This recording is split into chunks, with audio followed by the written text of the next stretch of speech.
Luke 24, open up your Bibles. Lucas 24, talatang 1. Pakiramdam ko may babaguhin ng Panginoon ngayong araw na ito.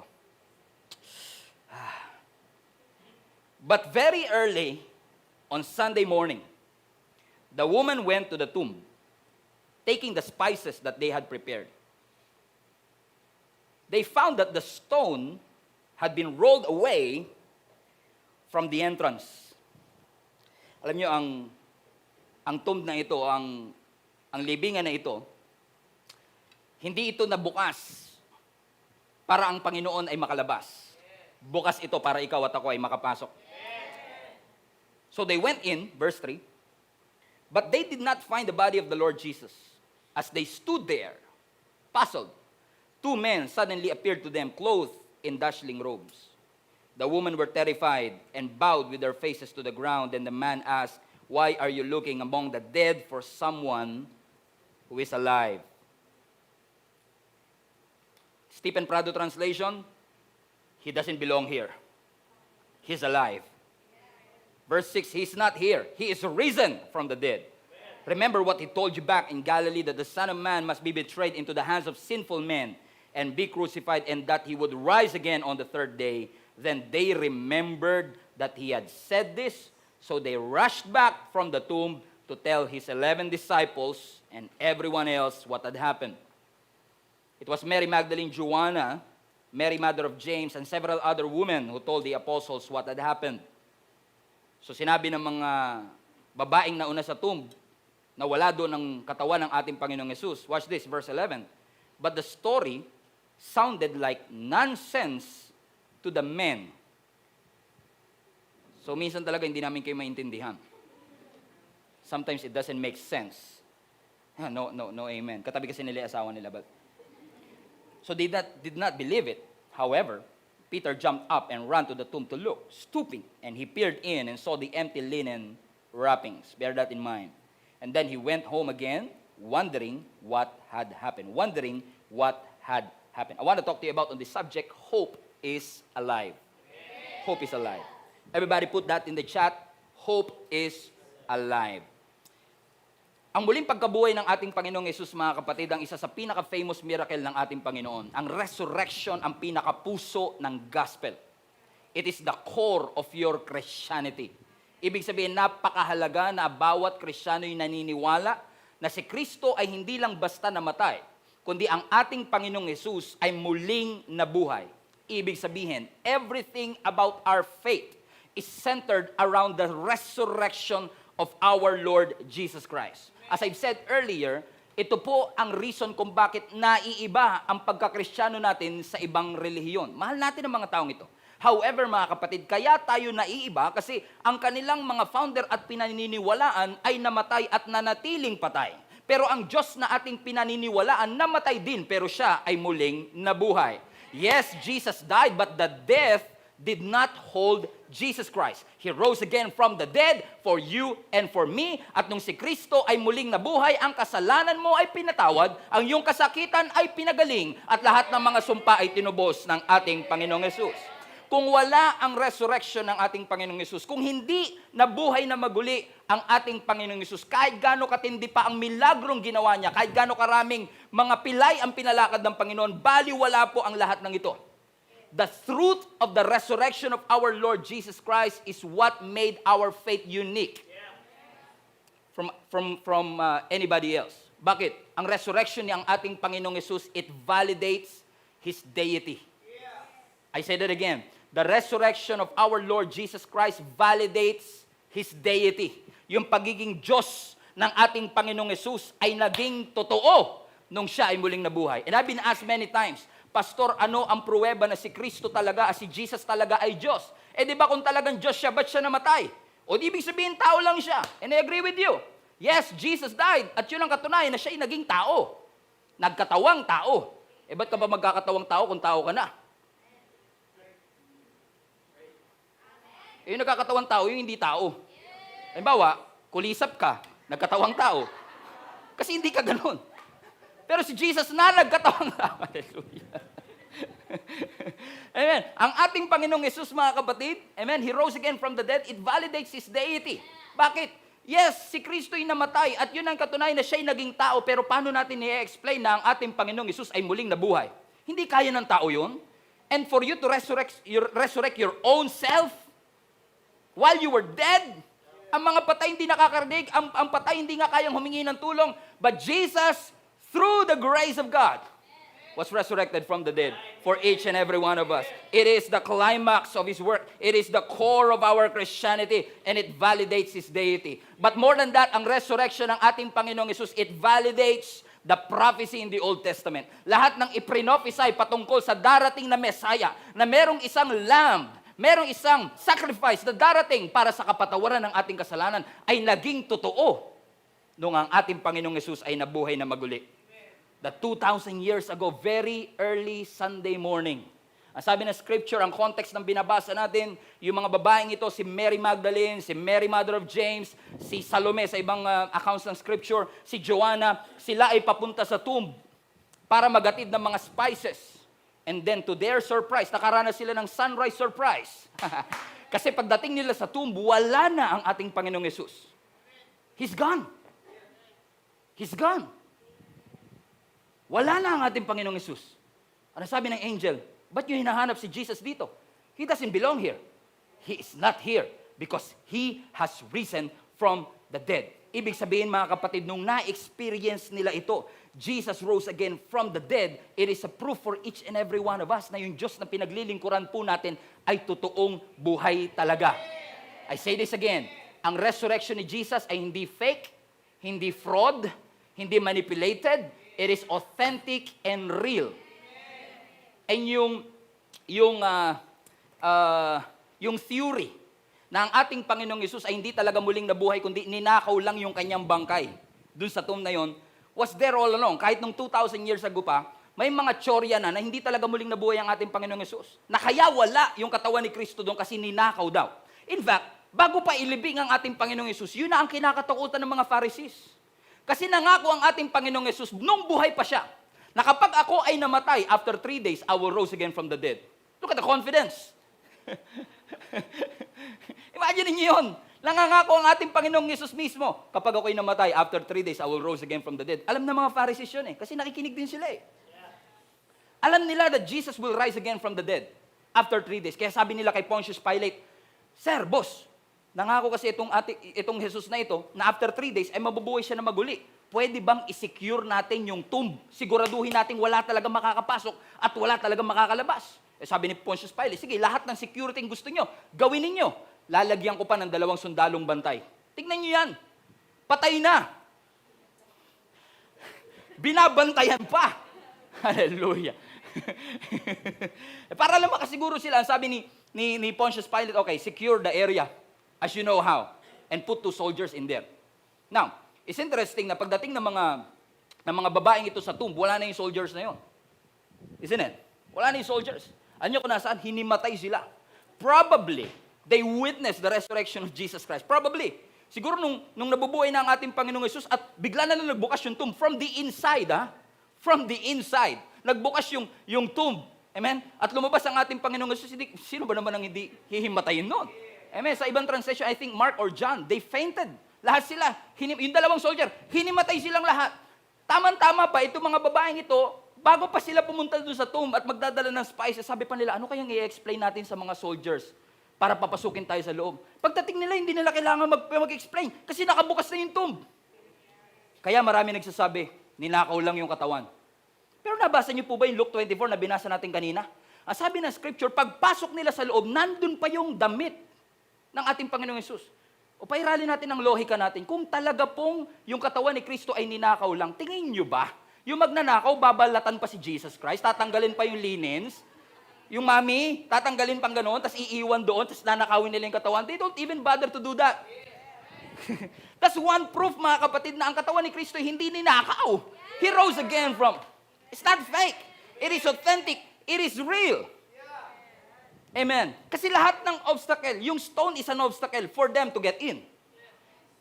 Another thing is the opposition. Yung bato, obstacle. Yung Roman soldier, opposition. Nakakaranas ba kayo doon, mga kapatid? Na may mga obstacle and opposition sa inyong buhay pero parehong pinataob. Hallelujah. Ng ating Panginoon.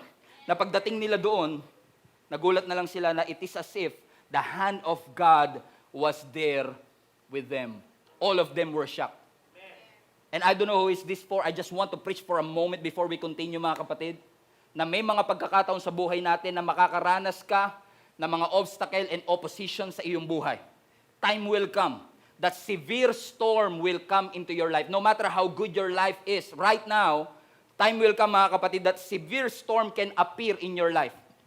Pwedeng psychological storm, emotional storm, financial storm, at kahit physical storm na maranasan natin. Lahat po tayo ay daraan sa mga bagay na ito. And sometimes, napaka-cruel ng buhay na minsan itutulak ka ng buhay para sabihin, sumuko ka na, iwagayway mo na yung white flag at tuminto ka na sa iyong pananampalataya. Pero hindi aksidente na narito ka ngayon, kapatid, kasi gustong ipaalala ng Panginoon sa iyo na ang pag-asang meron tayo kay Kristo ay hindi patay, kundi yung pag-asang meron tayo kay Kristo ay buhay na buhay.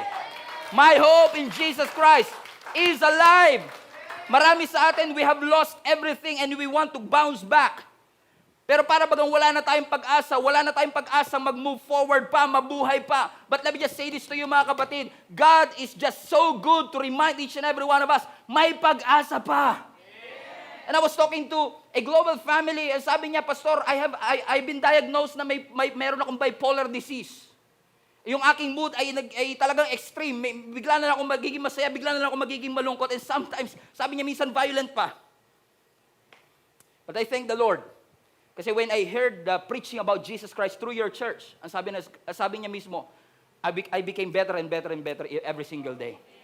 And now, she was working. Dati hindi siya makapagtrabaho, and now she was working. Why is that even possible, mga kapatid? Na yung mga taong nawalan na ng pag-asa dahil sa salita ng ating Panginoon, dahil sa assurance na ang ating Panginoon ay hindi na natiling patay. Kahit yung mga nawalan ng pag-asa, ay magkakaroon ng pag-asa. Sabi mo sa katabi mo, may pag-asa pa, kapatid. Kahit sabihin ng doktor na wala ng pag-asa, kahit sabihin ng doktor na wala ng tsansa, kahit pa i-diagnose tayo ng terminal disease, hindi natin minamaliit, pero hindi rin natin minamaliit ang kapangyarihan na meron tayo sa pamamagitan ng ating Panginoong Hesus. My hope is alive. And just think for a moment, mga kapatid, kung ikaw yung babae na ito na nauna sa tomb ni Jesus Christ, masusurpresa ka. Sabi ng scripture, di ba? All of them were shocked. Na-shock sila na wala ang ating Panginoong Hesus. At nung binalita nila ito sa ibang mga apostol, sabi ng scripture, verse 11, it doesn't make sense to them. It doesn't make sense to them. Iba-iba ang kanilang naging reaction, iisa ang nangyari. May mga ibang disciples, katulad ni Peter, nung nabalitaan niya, pumunta kagad siya sa tomb ng ating Panginoong Hesus. Yung ibang disciple na natili sila doon sa loob.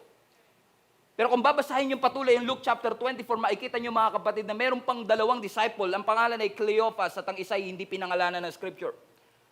Nang sabi, habang sila ay naglalakad, 7-mile journey, papuntang Emmaus, nag-uusap sila at malungkot na malungkot ang kanilang countenance, sa kanilang muka. Siguro nabalitaan nila ang ating Panginoong Hesus ay namatay. Sino ba naman ang hindi malulungkot? Sino ba naman ang hindi mawawala ng pag-asa? Na yung Jesus na sinundan mo for 3.5 years, na pinaglagakan mo ng iyong pananampalataya at pag-asa, ay bigla na lang nakita mo nakabayubay sa krus ng Kalbaryo, na para bagang yung kanyang kamatayan ay dead end na ng iyong pananampalataya. Ang sabi ng scripture sa Luke chapter 24, we don't have time to read everything, pero ang sabi ng scripture, habang sila naglalakad, Jesus appeared in their midst without them even realizing na nasa gitna nila mismo si Jesus Christ. Imagine niyo to, naglalakad kayong dalawa, nag-uusap kayo kung gaano kayo kalungkot, nag-appear si Jesus, hindi niyo siya nakilala. Because their eyes were restrained, ang sabi ng scripture. Ano sabi ni Jesus sa kanila nung pinag-uusapan ninyo? Ikaw lang bang walang YouTube dito sa lugar natin? Di mo ba napanood yung press conference ni Pontius Pilate? Di mo ba nabalitaan yung kaguluhang nangyari sa atin? Si Jesus Christ, na Messiah, was dead. At kaninang umaga nabalitaan namin, wala na raw yung kanyang bangkay doon sa tomb. But a very interesting phrase appeared in Luke chapter 24, verse 21. Watch this. Ang sabi ng scripture, sabi nila, we had hoped that He was the Messiah who had come to rescue Israel. And this all happened 3 days ago. Everybody say, we had hope. Anong ibig sabihin nito? Umasa kami na siya na talaga ang Messiah. And by the way, I don't mean to lecture you in English because I'm no expert in English too. Pero ang alam ko, they had hope. O we had hope. Ang ibig sabihin, meron kami dating pag-asa, pero ngayon nawalan na kami ng pag-asa. We had hope. Umasa kami before na siya ang Messiah. And I believe that it resonates to somebody right now. Na may mga pagkakataon sa buhay natin na nung maganda ang sitwasyon ng ating buhay, ang ating buhay ay punong-puno ng pag-asa. Nung nag-enroll pa lang ang anak mo, punong-puno ka ng pag-asa makakatapos siya. Nung nag-i-start pa lang ang negosyo, punong-puno ka ng pag-asa na magpa-prosper ito. And then all of a sudden, storms came. Severe storms came in your life and you don't know where it came from. Kahit saan ka lumingon, sa harap, sa likod, sa gilid, lahat may bagyo, lahat may problema. Nanay mo problema mo, tatay mo problema mo, anak mo problema mo, sarili mo problema mo din. Umasa ka din. Umasa ka din na si Jesus ang magiging Messiah mo. Umasa ka din na si Jesus ang magtatanggol sa iyo. Umasa ka din nung nanalangin ka na si Jesus ang magpapagaling sa iyo. Umasa ka din na magpo-provide ang Panginoon pero hindi siya nag-provide nung kailangan mo siya. And it seems like God is absent, God is not cooperating. What would you do kung yung Diyos na inaasahan mo ay parang hindi nagko-cooperate sa iyong sitwasyon? Katulad ni Cleophas at ng other disciple, umasa din kami na siya ang magiging Messiah na magliligtas sa amin. But let me just encourage somebody right now and let me just say this to you. Kaya mo bang purihin ang pangalan ng ating Panginoon kahit na ang sitwasyon ng buhay natin ay hindi parang okay? Can you praise God in the midst of uncertainty? Can you praise God in the midst of your tears? Can you praise God in the midst of loss? Kaya ba nating magpuri sa ating Panginoon na walang reservation? Kahit na hindi maganda ang sitwasyon ng ating buhay? Kaya ba natin magpuri sa Panginoon when our backs are against the wall? Kaya ba natin magpuri sa Panginoon kapag ginagawan tayo ng chismis ng mga kaibigan lang naman natin sa Facebook pero hindi sa totoong buhay? Kaya ba natin magpuri sa ating Panginoon when nobody understands you? When you are in danger? Can you praise God in the midst of all these things? Na kahit na aware ka sa ginagawa ni Satan, you still praise the Lord? Because most of us, mga kapatid, we're so aware of what Satan is doing. But let me just say this to you, mga kapatid. Yes, I'm aware of what Satan is doing, but I gotta praise God for what He is doing. For what He is doing. Kasi kung may ginagawa si Satan, mas lalong may ginagawa ang Panginoon. Hindi lang halata, pero may ginagawa ang Panginoon. Everybody say, parating na, parating na, parating na, parating. Put this in the chat, parating na, parating na. And every time you realize that God is in control, by the way, the sooner that you realize that God is in control, your life will be better. The sooner you realize that. Mas maaga mong ma-realize that God is in control, mas magiging maganda takbo ng buhay mo, kapatid. Amen! You know why? Because when you realize that God is your only hope, you will thank God for every tear that you cried, for every teachings that He taught you. Papasalamatan mo ang Panginoon sa lahat ng mga lakas na ibinigay niya sa atin. Kasi naniniwala tayo, kung titignan natin ang muling pagkabuhay ng ating Panginoong Hesus, kahit pala kamatayan, hindi dead end. Alam niyo kung bakit maraming tao takot sa kamatayan? Because for us, death is a destination. Tapos na ang buhay ko. Okay na. But you know what? For Christians, death is not a dead end. Death is an event. Death is an event. You know why? Kasi alam natin, para lang tayong lilipat ng tent. Mawawala tayo dito sa tent na ito. But we believe in the resurrection power of Jesus Christ that He will rise you again from the dead. Sabi mo sa katabi mo, bubuhayin ka ng Panginoon. What does it mean for us? Paano nito mai-encourage ang aking nalulugmok na kaluluwa? Paano nito papadilatin ang aking bumabagsak na mata, Pastor, ngayon? Ano yung mga demonyito, tuwan-tuwa sa pilik mata nyo, nakasabit? Tika, pigit ka! Pero yung mga global fam natin na maganda oras, prime time sa kanila ngayon, buhay na buhay yan, gising na gising. What I love about this, mga kapatid, is that it made us realize that God can take the dead things in your life and bring it to life. Patay man ang vision, He can bring it to life. Patay man ang pangarap, He can bring it to life. Nalugi man ang negosyo, He can bring it to life. Wala nang pag-asa makagraduate, He can bring it to life. Matanda na ako para magsimula pa ng bagong career, but He can bring it to life. Sira ang aming marriage, ang aming relationship, but God can breathe life Why? Because Jesus is the life and Jesus is the resurrection. Listen, ang Diyos natin hindi lang basta nagbibigay ng buhay, siya mismo ang buhay. Lahat po tayo libag lang noon. Alam niyo, sa totoo lang, kung maglalagay kayo sa Facebook ng throwback picture, yung pinaka-throwback talaga mula libag. Yun talaga pinaka-throwback. Lahat po tayo ay alabok lang, ang sabi ng scripture. Alabok lang tayo, alikabok lang tayo, na pinorma. Alam niyo, lahat ng creation ng Lord from day 1 to day 5, lahat nagsalita siya, nagsalita. Okay, let there be light. Let there be firmaments. Pero pagdating sa'yo, hindi siya nagsalita, ginamit niya yung kamay niya. Ganun ka ka-espesyal, kapatid. The hand of a very creative and excellent God. Pinorma ka. Pak. Malaki bilbil nito. Inipisan natin konti.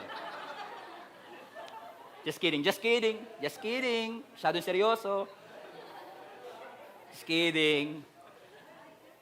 Masyadong malaki mata. Palitin natin. Just kidding. Pak. Ano naman?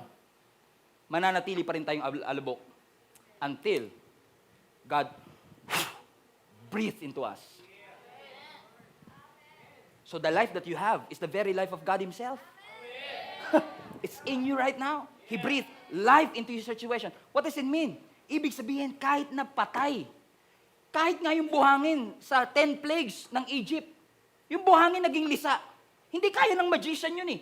Kasi yung mga magician, hindi nila kaya magbigay ng buhay. Ang Diyos lang ang kaya magbigay. They cannot imitate that. Because only God can bring life into your situation. Remember Lazarus? 4 days dead. Mummified. Umaamoy na. O hindi pa patay katabi mo. Umaamoy lang.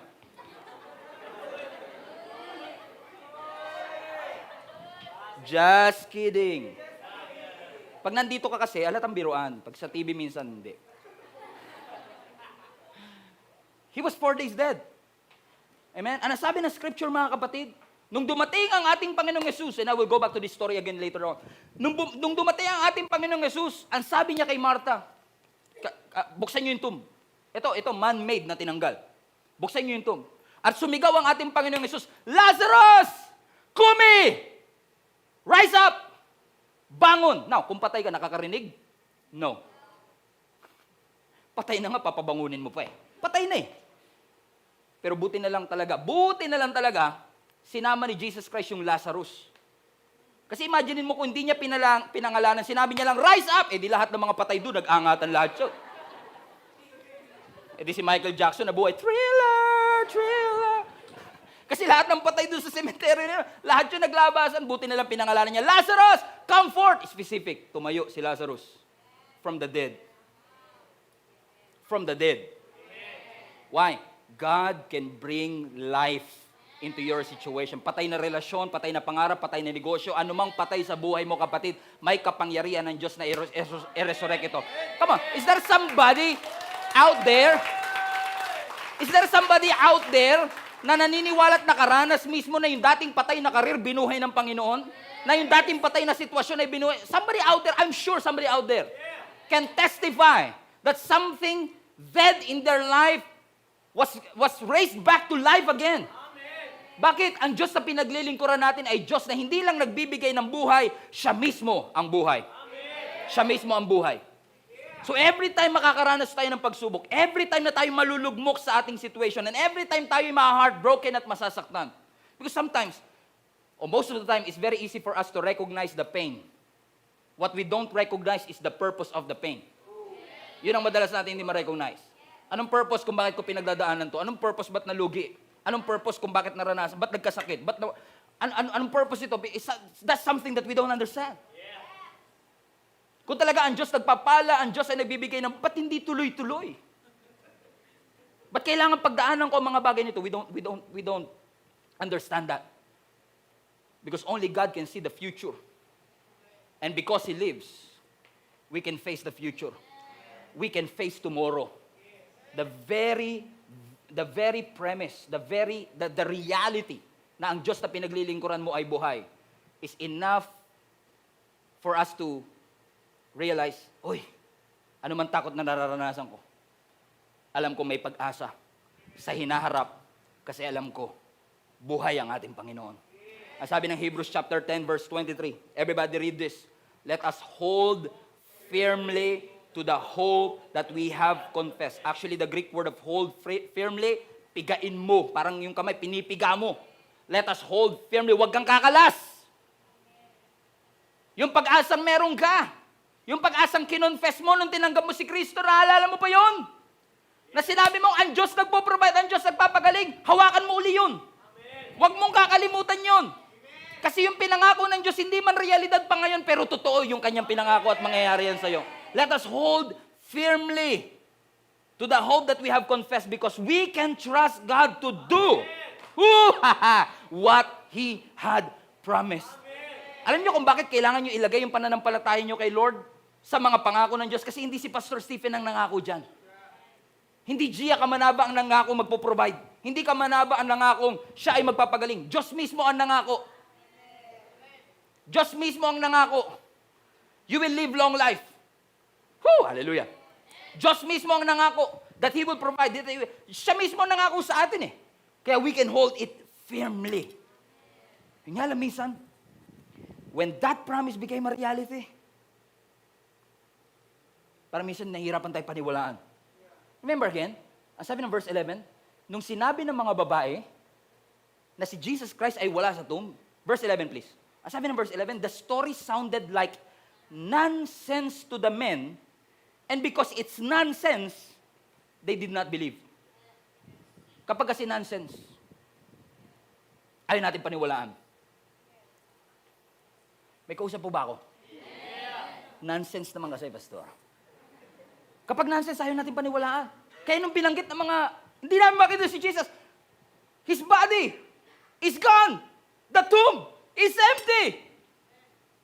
Now, just my imagination, sabi ng mga disciples, ganun ba? Habang ang lahat, mas pinili nilang mag-isip at mag-reflect, totoo ba yung sinabi nila? Verse 12. Verse 12, please. However, Peter jumped up and ran to the tomb to look. Habang ng iba, nagdidebate sila, kung totoo ba talaga yung sinabi ng mga nila Mary Magdalene, si Peter, he verified. Now, hindi binirify ni Peter dahil naniniwala siya. I believe na isa sa mga reason kung bakit gusto niyang i-verify is because it doesn't make sense. It doesn't make sense na yung patay mabubuhay uli. Kaya nga, di ba, pag may nababalitaan tayo sa TV Patrol, isang patay.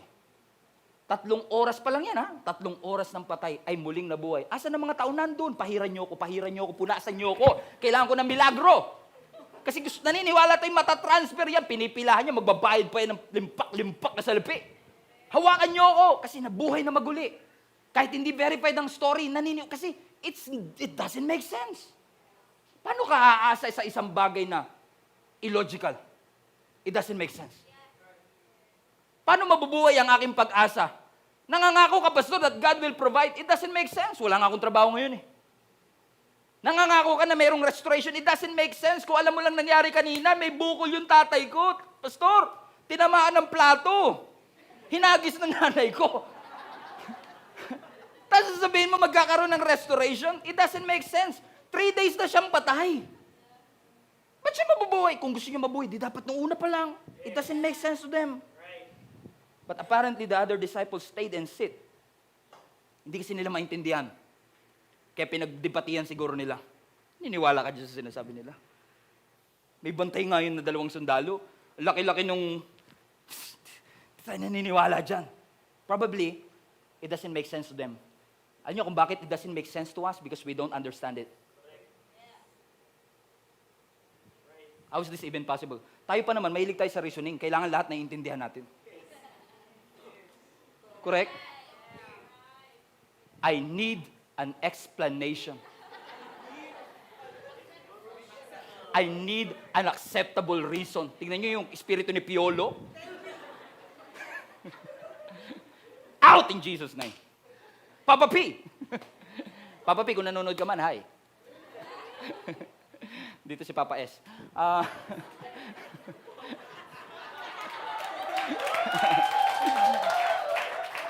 Super late, Yung parang, yung pumalakpak ka na lang out of respect. Pastor namin kasi ito eh. Kaya kahit ano sabihin ito, game lang. Kahit, it doesn't make sense, Pastor.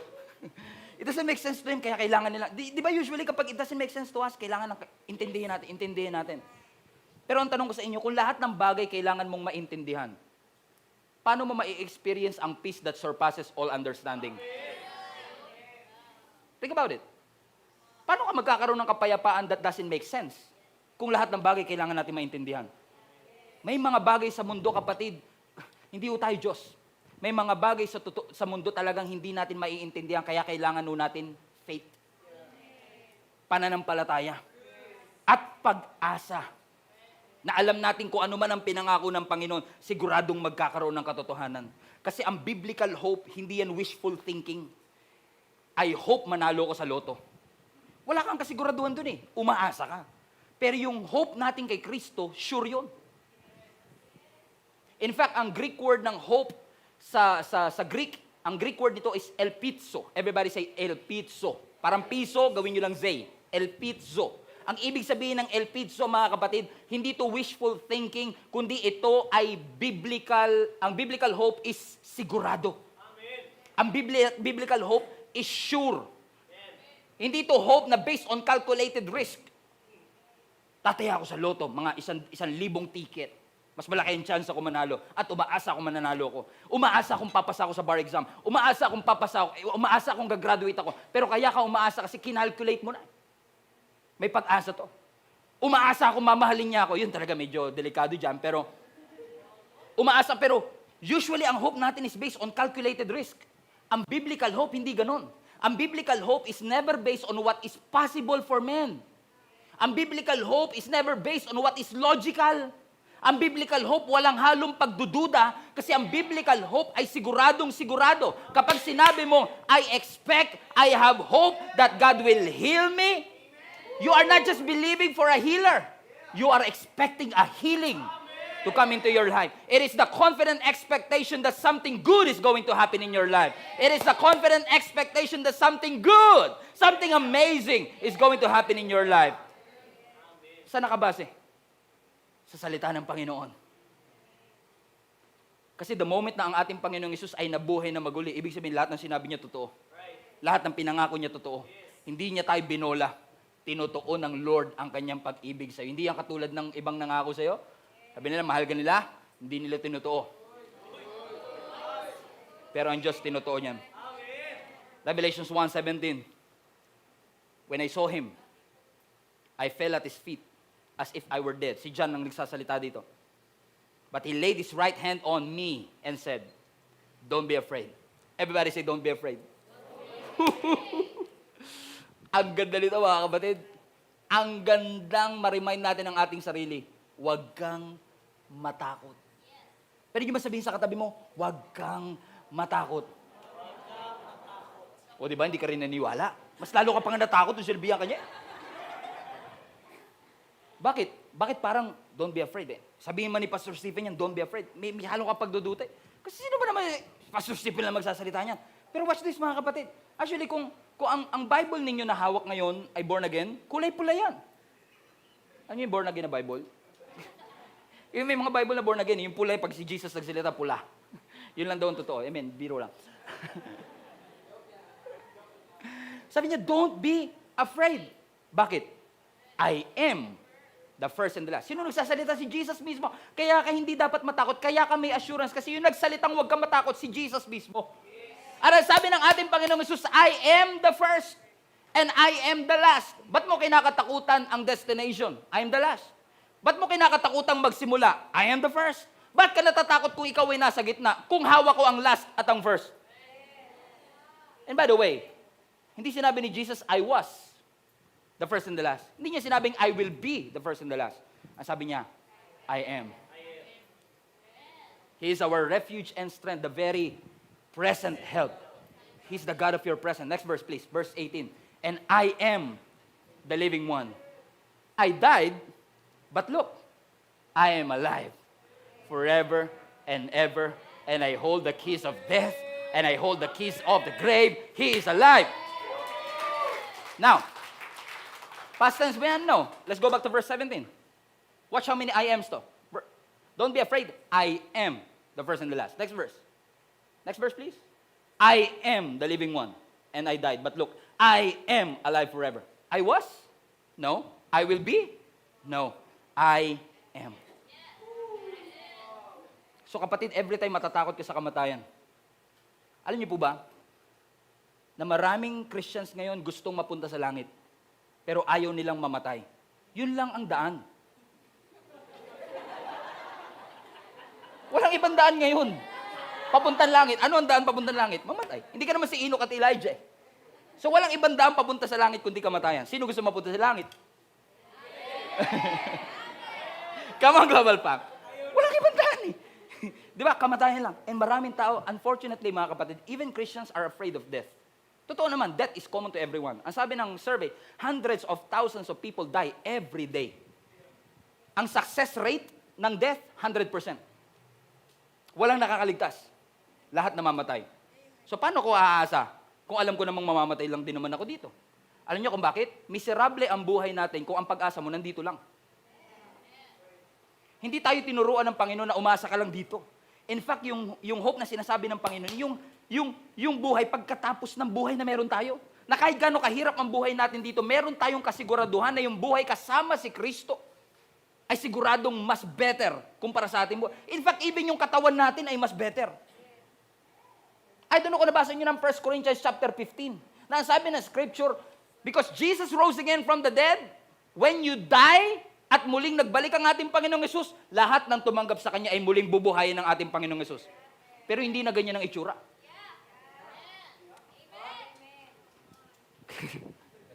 Excited na kayo doon? Kasi sabi ng scripture, bibigyan Kanya ng glorified body. Alam niyo ibig sabihin ng glorified body? Walang blemish, walang wrinkle, walang bilbil. Sabi mo sa katabi mo, hindi mo pa nakikilala ang tunay na ako. Sabi mo sa kanya, hindi mo pa nakikilala ang tunay na ako. Hindi mo pa nakikita ang tunay na ako. Pag nakita mo ako sa langit, hindi mo ako makikilala. Ibang-iba ako. Bakit tayo kailangan umasa? Umaasa ba kayo na lahat ng nakaraan ninyo ay inayos na ng Panginoon? Umaasa rin ba kayo na ngayon ay kasama niyo ang Panginoon? Bakit ayaw nating umasa na pagdating ng araw, nandyan pa rin ang ating Panginoon? Ang biblical hope is never about just the present time. Hindi lang ito yung nakaraan natin, kundi even our future have been taken care of. Inayos, inalagaan, inayos ng Panginoon para sa bawat isa sa atin. That even when we die, alam nyo, every time magbe-birthday tayo, just a perspective, every time magbe-birthday tayo, tuwan-tuwa pa tayo, nag-aanda tayo pansit, spaghetti, lechon, grabe handaan. Happy 14th birthday. But if you take a look at the perspective, habang nagbe-birthday ka, palapit ka ng palapit sa kamatayan. Happy birthday! Sabi naman ng dulo ng buhay mo, uy, malapit ka na. Palapit ka na ng palapit ha. Naghahanda ka pa talaga? Palapit ka na ng palapit ha. Excited ka. Tama, ito lang ang daan papuntang langit. I mean, we are not just aging. We're dying. So how can we hope to God kung alam rin lang naman natin that in the future, babawian tayo ng buhay? Kaya marami sa atin takot. Pero every time na makakita tayo ng kamatayan, every time na mawawalan tayo ng mahal sa buhay, it is a reminder for each and every one of us the uncertainty of life. And number 2, every time we experience or we witness death, it is a reminder for all of us, kailangan mo ang Diyos. Sabi mo sa katabi mo, kailangan mo ang Diyos. Ibig sabihin, kung ang hope ko ay hanggang dito lang sa earth, miserable ang aking buhay. Kailangan pala yung pag-asa ko goes beyond this side of eternity. Kailangan pala yung pag-asa ko will go on this beyond this earth. Kailangan ng pag-asa ko nakaangkla sa ating Panginoong Yesus. Na kahit na dumating sa akin ang pinakamatindi na ako'y bawian na ng buhay, alam kong may pag-asa pa rin. Kasi oo, bawian man ako ng buhay, event lang ito. Hindi ito ang aking destination. Kasi may inihanda ang Panginoon para sa bawat isa sa atin. Ano sabi ng 1 Thessalonians 4? Mga kapatid, nais naming malaman ninyo ang katotohanan tungkol sa mga namatay na upang hindi kayo magdalamhati katulad ng mga taong walang pag-asa. Hindi nga ninyo alam kung ano mangyayari sa inyo sa araw ng bukas. Ang buhay nyo parang usok lamang, sandaling lumilitaw at agad mawawala. Ano sinasabi ni Paul sa mga taga-Thessalonica? Hey guys, hindi masamang magluksa kapag meron tayong kamag-anak na namatay. Pero huwag kayong magluluksa na parang walang pag-asa. Yung sinasabi ni Apostle Paul eh. Kasi oo, wala na siya sa ating piling. And I don't say that lightly. Wala na siya sa ating piling. Pero alam natin, nasa piling siya ng Panginoon. And time will come, we will meet them there. Kasi ang buhay natin, ang sabi ni Apostle Paul sa last part, parang alikabok lamang. Nandito ngayon, pero mawawala na. Pero maraming salamat sa Panginoon. Ang Diyos natin hindi lang basta namatay. Siya po ay muling nabuhay. So ibig sabihin, makakahanap tayo ng pag-asa kapag naniwala tayo that Jesus rose again from the dead. Na ipinagkakatiwala natin ang ating buhay sa kamay ng ating Panginoong Hesus at kinukomit natin na sumusunod tayo sa Kanya kasi alam natin that we are sharing this same hope that we have in Jesus Christ. Na ang pag-asang meron ako ang pag-asang meron ako dito ay hindi matatapos kapag natapos ng aking buhay. Ang pag-asang meron ako ay mananatiling buhay kahit bawian na ako ng buhay. Kasi alam ko na ang Diyos, kung si Kristo ay muling nabuhay, I can expect. Pwede ako mag-expect na kung yung kamatayan ay pinagtagumpayan ng Panginoon, anumang bagay na meron ako at pinagdadaanan ko ay kayang pagtagumpayan sa tulong ng ating Panginoon. Kaya buhay ang pananampalataya. Kaya buhay ang pag-asa. Kasi si Kristo mismo ay buhay. Everybody say, Jesus. Jesus is alive. Sino sa inyo ang grateful, mga kapatid, na ang ating Panginoong Hesus ay buhay? That He rose again from the dead. For you and for me. So as I close, I just want to remind all of you, kung nawalan man tayo ng pag-asa, kung may mga pagkakataon sa buhay natin na sinukuan natin ang ating pananampalataya sa Panginoon. Because faith is believing, hope is expecting. You're not just believing God to heal, you're expecting God to heal you. That's the difference between hope and faith. And when your hope is alive, kung ang ating pananampalataya at ang ating pag-asa ay nakaangkla sa resurrection power ng ating Panginoong Hesus, you can expect that something good is going to happen right now. Hindi porket kontra ang sitwasyon sa'yo, kontra ang Diyos sa'yo. May pag-asa, kapatid. Huwag mong sukuan. Huwag mong sukuang ipanalangin ng iyong pamilya. Huwag mong sukuang ipanalangin ng iyong negosyo. Huwag mong sukuang ipanalangin ng iyong karir. Huwag mong sukuang ipanalangin na ma-meet mo ang God's best ng buhay mo. Huwag mong sukuang manalangin na ang Diyos ay magpapagaling. Huwag mong sukuang manalangin kasi alam nating patuloy tayong umaasa sa ating Panginoon. Kahit may discouragement, kahit na nasa sitwasyong kakatulad ni Cleopas, we had hopes, umasa kami. Pero ini-encourage kita, kapatid, patuloy kang umasa sapagkat alam natin na yung pag-asa na yan ay hindi basta umaasa sa kawalan. Merong pinag-uugatan, merong pinag-aangklahan, merong kinakapitan. Ano yon? Si Jesus mismo ay nabuhay na maguli. And therefore, I have faith and I have hope na if Jesus was raised from the dead, I know that every dead thing in my life, God can bring it to life. God can bring it to life. God can bring it to life. God can bring it to life. Every head bow, every eye closed. Father, we just want to say thank you, Panginoon, for you are an amazing God. Salamat, Panginoon, sa iyong pag-ibig. Salamat sa iyong pagmamahal. Salamat na hindi mo kami iniwan. Ngayong araw na ito, Panginoon, naniniwala kami, anumang bagay na patay, walang buhay. Nakakaranas man kami ng emptiness or we feel unmotivated.